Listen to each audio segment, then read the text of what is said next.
Fala aí, galera do bem, bem-vindos a mais uma entrevista aqui do Papo Binário, nosso programa de entrevista na mente binária via YouTube, via Spotify, via tudo. Hoje a gente está aqui com o Vanderlei Calone. Tudo bem, Calone? Opa, tudo bom? E com você? Tudo de boa, cara. Muito obrigado por vir. Vanderlei Calone, se você não conhece, vai conhecer agora. Programador há muito tempo, né? Perguntei para ele antes aqui, né? Qual a primeira linguagem que programou? Acho que foi um QBasic. QBasic. Você já programou em QBasic? Não? Pois é. Então, Calone, queria entender aí. Quantos anos programando já, cara? Você disse formalmente ou só por hobby? Acho que desde tudo, hobby incluindo. Acho que foi aos 17, mais ou menos. Então, já faz mais de 20 anos.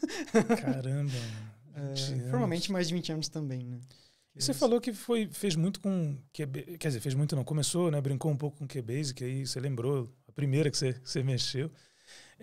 Mas você focou em alguma linguagem específica depois de um tempo?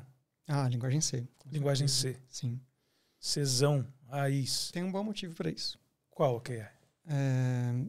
Eu, na época que eu estava estudando sobre computação, aprendi sobre programação. É possível programar um computador, beleza. Só que o mais divertido era tentar quebrar os programas. Tentar ser o hackerzinho, né? Que é muito comum nessa época, quando você é mais jovem e tal. E aí eu vi falar na internet que a melhor linguagem, a linguagem dos hackers, é a linguagem C.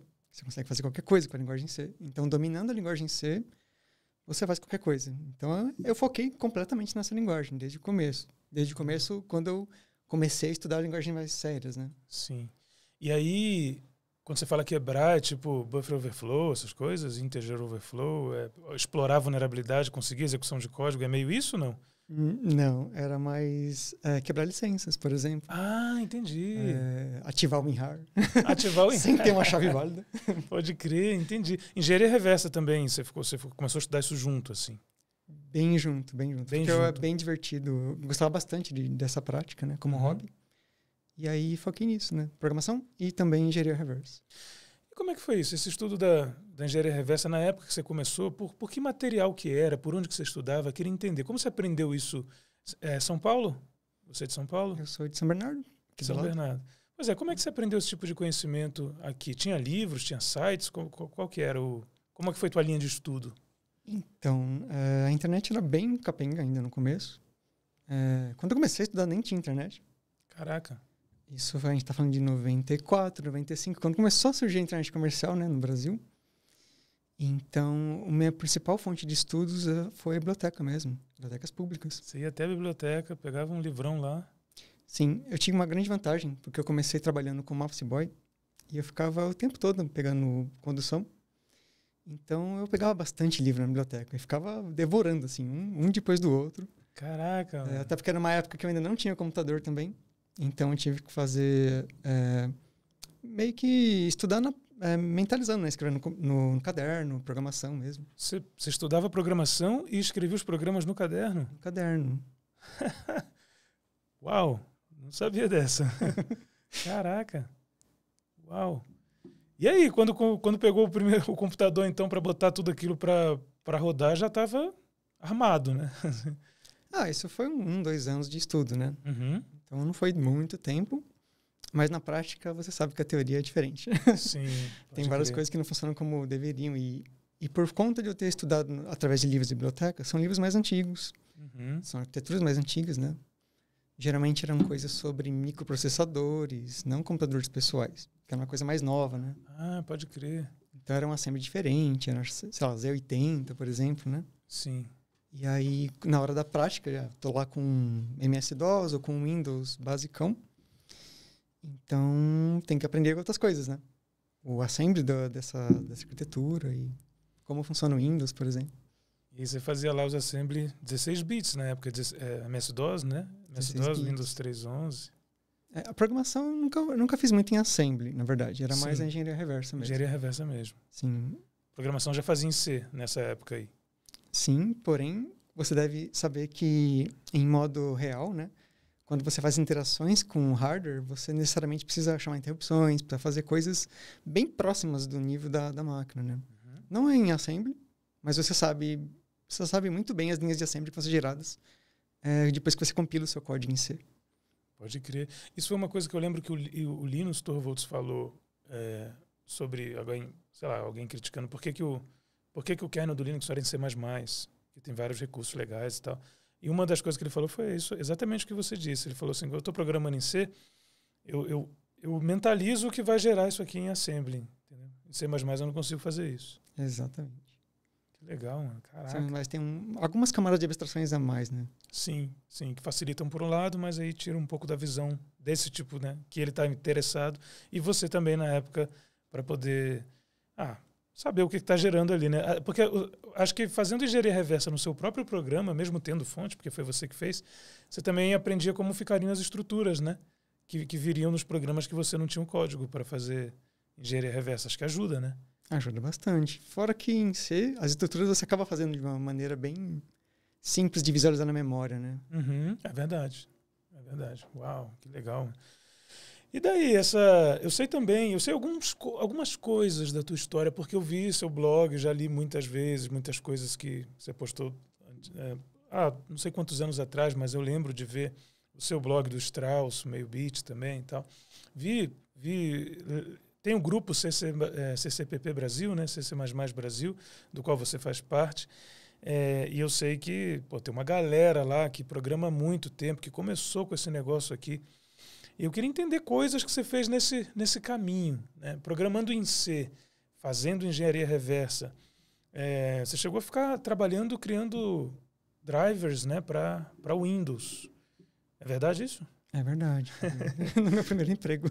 Seu primeiro emprego? Só que assim, eu cheguei como Juquinha, que chegamos como júnior. Então eu fui aprendendo junto com a equipe, né, de pessoas mais habilidosas, com mais experiência. E aí, passou os anos, né, você acaba meio que tendo que mexer mesmo nessas coisas mais baixo nível. Já sabia C, né? Eu estava nesse estudo aí, e foi aprender a desenvolver driver. Era em C que você fazia? Esses drivers para Windows? C++. Já era C++. Você lembra que versões de Windows que eram que você fazia esses drivers? Quando eu cheguei na empresa, existia uma solução em Windows 9X, né, que era o chamado 95, 98, melhor esquecer o resto. E estava sendo feita a migração para o Windows NT, que era uma nova arquitetura. Apesar de parecer a mesma coisa, né, do ponto de vista de kernel, mudou bastante coisa. Então, a desenvolvimento dos drivers, é tudo diferente, né? Então, foi feito muito código novo naquela época. Então, eu estava muito dentro dessa mudança e aprendi bastante nessa época por conta disso. Caraca. Eu não fazia ideia que teria uma empresa... Isso foi no Brasil, uma empresa brasileira que você trabalhou. Sim. Eu posso citar os nomes das empresas? À vontade. Tá, é a SCUA, Segurança da Informação. Segurança da Informação. E fazia drivers para quê? Que tipo de dispositivo? Era para dispositivo ou era driver para outra? Era para controle de... É justamente o que significa a sigla SCUA, que é uma sigla. É um sistema de controle de usuários e aplicações. Ah, ok. Então, ele protegia o computador dos usuários. Usuários que, muito antes dos antivírus ficarem famosos, né? A SCUA protegia você de ficar baixando executáveis suspeitos, ou executá-los, ou tentar apagar arquivos que não deveriam ser apagados. Ok. Tudo isso em kernel-land ali. Tudo em kernel-land, usando filtro de file system. Caramba, cara. Bom, esse tipo de programação, acho que é o que a gente pode chamar de programação de baixo nível, né? Que tá ali... sim, apesar de ser engraçado, porque na equipe que mexia bastante com isso, eles conheciam isso como software básico. Software básico. Esse era o básico deles. Estou de boa aqui, vou fazer um driver. Muito irônico, não? Sim. Se esse é um básico, imagina um JavaScript, um HTML, não sei, um form, né? Caramba. Cara, eu queria entender mais desse negócio dos drivers aí. Você ficou quanto tempo programando driver aí nessa empresa? Você lembra? Eu trabalhei nessa empresa em 2 fases distintas. Nessa primeira fase, como eu falei, eu estava aprendendo muito. Era uma fase de aprendizado. Foram alguns 3 ou 4 anos. Depois eu mudei de empresa. Eu fui para a Open, onde aí foi uma das fases mais divertidas do meu trabalho. Onde comecei a fazer engenharia reversa e ganhando para isso. Caraca. Analisava Trojans. Era a época que os sistemas de banco eram muito atacados, né? Começou a surgir os sistemas online no Brasil, né? E aí era análise de malware mesmo. Análise de malware mesmo. Eu colecionava Trojans na época. Sim. Eu recebia os e-mails, como todo mundo, e ficava escaneando as pessoas na empresa. Se alguém recebesse, manda para mim, porque eu estou colecionando. Eu ficava fazendo reverso de cada um deles para aplicar no nosso produto, né? Sim, as proteções. Justamente. Caramba, e isso... Agora, eu não sei em que ano foi isso, mas eu tenho uma curiosidade. Que ferramentas que você usava? Você lembra? Para fazer essas análises. Por exemplo, qual debugger? Debugger é um INDBG. O INDBG, você... Aliás, quem não viu, tem uma palestra do Calone na MBConf, um evento que a gente fez sobre debugging, né? Com o INDBG. Foi um evento muito legal, inclusive. Foi muito na legal, época da né? pandemia. Foi Sim. tudo remoto, mas foi show de bola. Foi muito legal, exato. A gente fez justamente por conta da pandemia, para a galera não ficar sem eventos, né? Viu? Pensando em você que está aí. E a gente chamou o Calone, né? Ele topou, foi muito legal. E aí, eu queria entender isso aí também. O INDBG, hoje, a área de análise de malware e tal, a galera usa muito outras coisas, né? Tipo AIDA, usa muito... eu gosto muito do X64 DBG e tal. Mas o INDBG, pelo menos eu entendo que assim, é um... Sei lá, é um negócio que parece ser super poderoso e super scriptável, super incrível. Só não sei fazer nada. O que eu aprendi foi na sua palestra da MBConf, né? Você usa até hoje? Até hoje. Porque ela está sempre... É uma ferramenta que está sempre sendo atualizada. Uhum.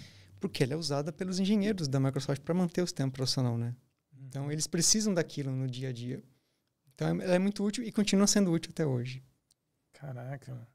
Bom, se naquela época você já usava, tá dizendo que rola até hoje. Eu sei que eles lançaram uma versão que eles chamaram de preview, não sei se já saiu do preview, que estava na Microsoft Store. Não saiu. Acho que vai ser Forever Preview, tipo, Forever, as versões beta das ferramentas do Google. Mas, pelo que eu entendi, ela é mais bonita, mas a funcionalidade é meio a mesma, né?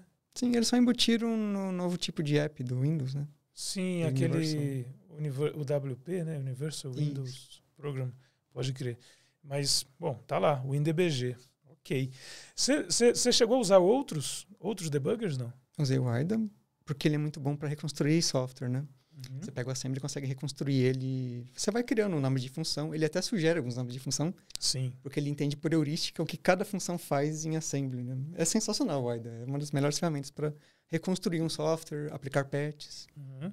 E dá para usar o AIDA com o INDBG também, né? Junto de debug. Sim, lá. Eu assim, costumava também. usar o AIDA mais como análise estática, né? Ah, sim. Você pega o executável e abre, Uhum. sem executar.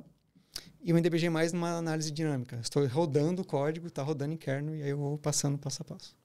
Cara, que trilha, né? Assim, maravilhosa. Você falou de Office Boy, né? E aí estudando em biblioteca e tal, sem ter o computador. Programador de driver, então já chegou no baixo nível, mesmo que o pessoal da escola chamava de software básico, né? Mesmo assim, não é nada básico esse tipo de software. E depois foi para análise de malware. É meio assim a carreira, né? Digamos assim, a linha de estudo.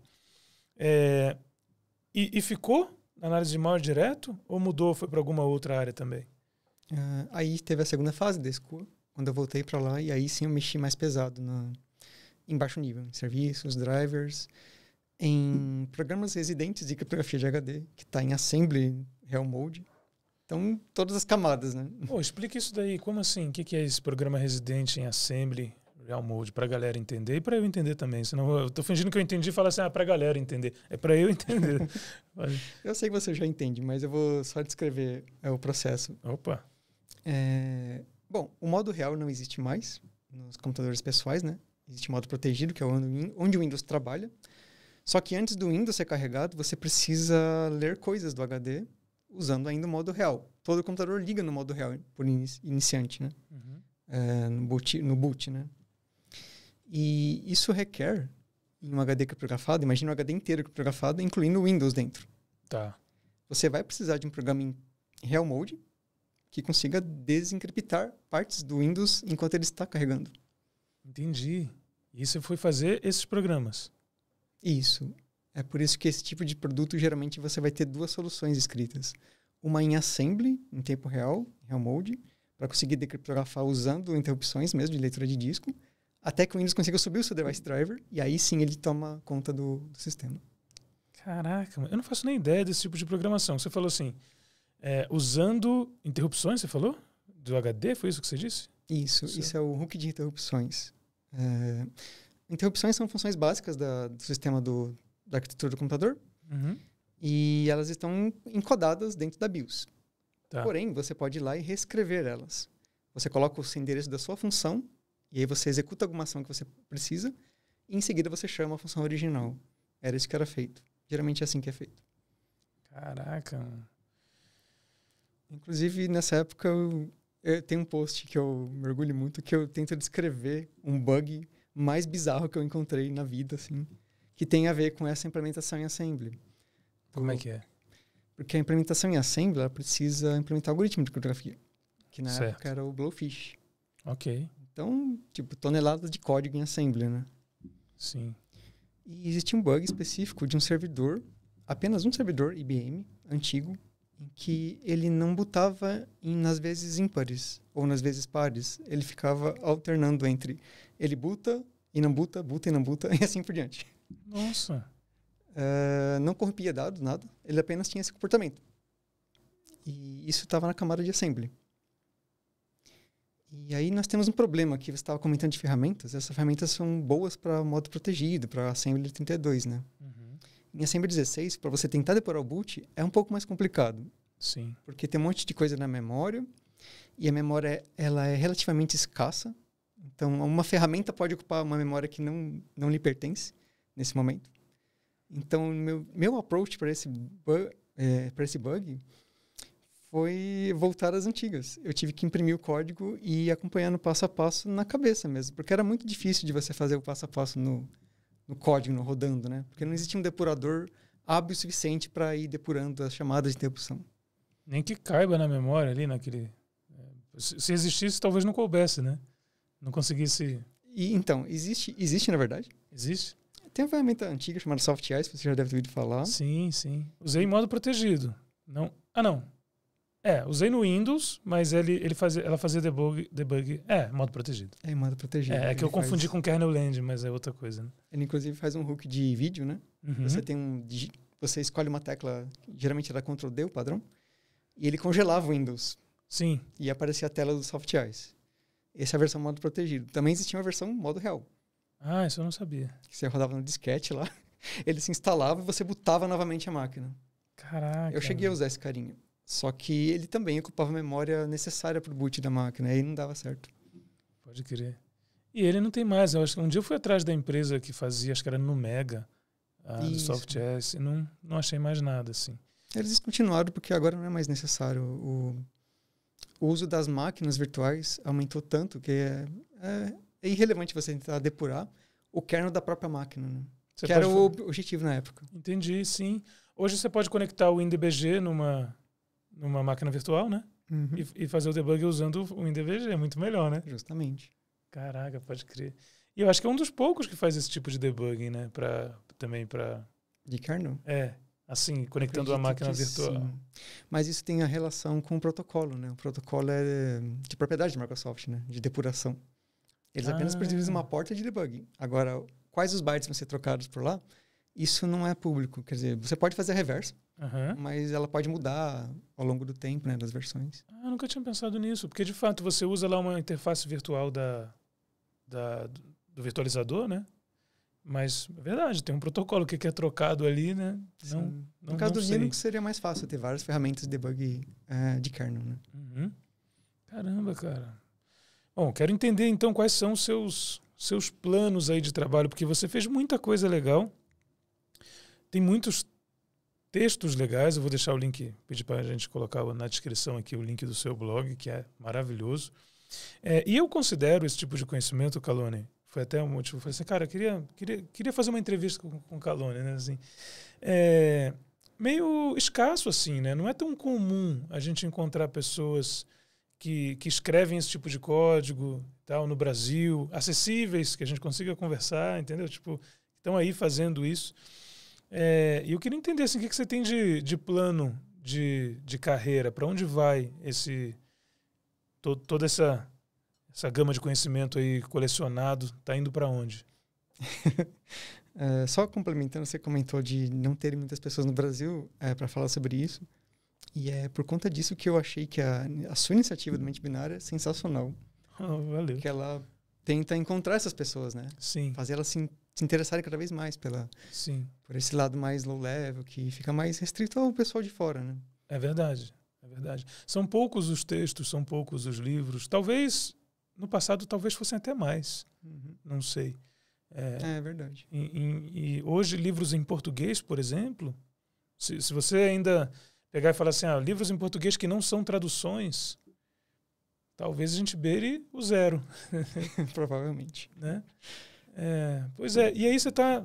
Você está estudando alguma coisa agora? Você está pegando algum assunto? Ou tem alguma coisa em mente aí? Então, como eu estava comentando antes da entrevista, agora vou começar um novo trabalho e eu vou voltar para a área de engenharia reversa. Que legal. Vou fazer engenharia reversa de um produto de trabalho remoto, o que está bem em voga, né? Sim.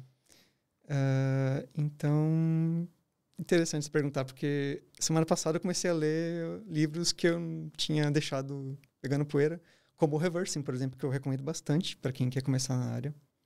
Aquele da Lupinha? É o da Lupinha, isso. Sim. Ele é bem completo, bem legal para quem quer fazer reverso de Windows. Eu estou relendo ele. Legal. Porque pretendo usar isso no dia a dia, o que é muito gratificante. E o objetivo, não sei se você pode falar, mas o objetivo é entender o que está sendo feito no programa, ou é, sei lá, reimplementar, ou é achar vulnerabilidade? Encontrar detalhes do comportamento do sistema operacional que evitam que a solução funcione.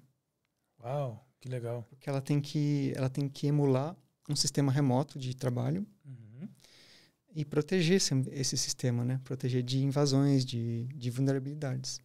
E para isso você precisa construir... É como uma sandbox em real time, para você não permitir que, apesar de você trabalhar no remoto, você seja invadido, né? Caraca.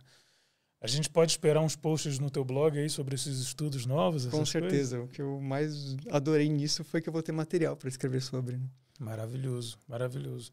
Eu acho que a gente, como um todo, tenho certeza que quem está assistindo ou ouvindo vai se sentir também... agradece a essa sua vontade de compartilhar. Tanto de vir aqui, fazer essa entrevista, ir na MBConf, dar a palestra, né? A palestra está disponível até hoje, está lá, se quem quiser ver. Foi maravilhosa. E a partir de agora também, né? Ver esses futuros blog posts aí que a gente espera aí para ler com bastante dedicação, porque é uma coisa ainda rara, mas estamos aumentando. Tem uma galera na mente binária chegando junto aí também. Estamos aumentando a comunidade de baixo nível, né, brasileira, digamos assim. Sei que tem muita gente que conhece muito disso, lá na CC++ Brasil, por exemplo. Acho que tem muita gente que conhece dessas coisas, mas hoje trabalha com outras coisas, e aí não tem tempo e nem desenvolve nada disso, né, e fica lá um conhecimento esquecido. Não é um problema, mas é só não sei, o que você acha disso? Um fato, né, sei lá. Você me fez lembrar de outra iniciativa importante de citar, que é o Garoa Hacker Club. Né? Com certeza. Começou a pavimentar isso já faz mais tempo ainda. Muito tempo, sim. A questão dos robistas trabalharem a baixo nível, né? Em geral, não só a reversa, mas também baixo nível. Sim, com certeza, com certeza. Não, faz todo... Aliás, eu falei hoje com uma das pessoas do Garoa, não vou falar aqui porque não sei se vai rolar, mas a gente tentou... vai marcar uma entrevista também. Já entrevistamos várias pessoas que fazem parte, né? Mas um dos fundadores, vou deixar o segredo aí, o mistério. O mistério no ar. Cara, muito legal. Fiquei muito feliz assim, de entender mais sobre a tua trajetória, o que você anda fazendo, por onde você estudou. Não conhecia esses aspectos da sua carreira.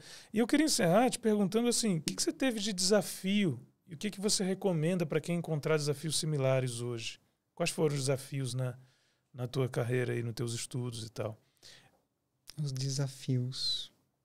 Se é que houve, né? De repente você fala, não, foi tudo fluido. Essa é a pergunta mais difícil que você fez na entrevista, Mercedes, porque para quem tem curiosidade na área e gosta muito de aprender cada vez mais sobre isso, não tem desafio, é tudo diversão, na verdade.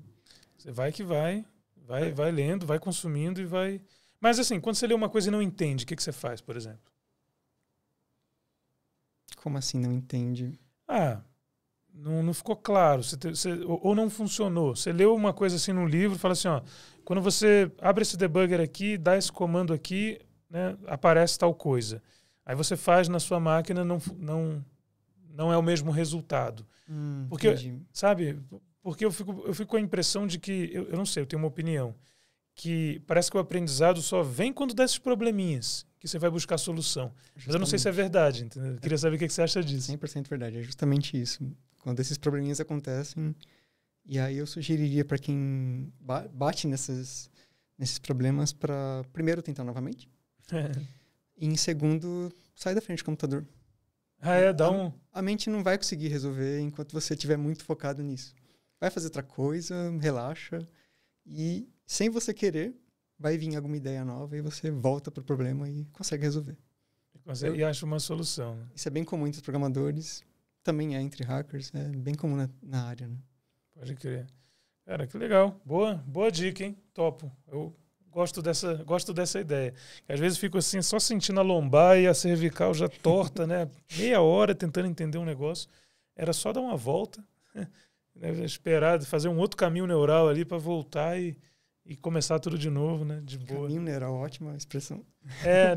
A expressão é legal. Eu não sei se está certo assim na medicina, né? Se é isso mesmo que acontece quando você faz outra coisa, mas para mim, vou continuar usando até que algum médico, médica me corrija, então.